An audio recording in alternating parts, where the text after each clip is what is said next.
Leo natuma salamu kwa watu wote tunaoshinda nyumbani na madera. Nashinda wachafu. Wewe nguo mbaya za kushindia zilizokata tamaa hata za kuishi, salamu ziwafikie. Shosti, tusemezane.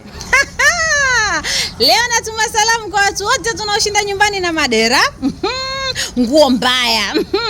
Watu mnapendeza lakini nyumbani mnashinda wachafu. Wewe unavaje nguo iliyofubaa jamani? Kisa unashinda nyumbani? Kwani nyumbani unatakiwa uwe mchafu? Hapana. Nyumbani ni sehemu ambayo unatakiwa uwe na nguo ambazo basi zina hadhi yako. Watu wakibisha hodi tu akikuta nyumbani na ukitoka hapo mtaani ni watu wawili tofauti. Salamu ziwafikie watu wote wenye nguo mbaya za kushindia. Yaani nyinyi mkiwa kwenu ambako ni kwenu, wewe ni mama, watoto wako wanakuona mama ni mchafu kwa sababu dera lako la kila siku hilo dera la kushindia. Dera la kushindia vipi? Hakikisha una nguo ambazo umeziandaa kwa ajili ya nyumbani, nguo nzuri ambazo hata watu wakigonga hodi wakitoka wanasema yule mtu ni msafi hata nyumbani kwao. Kwa salamu ziwafikie watu wote wenye nguo zilizofubaa.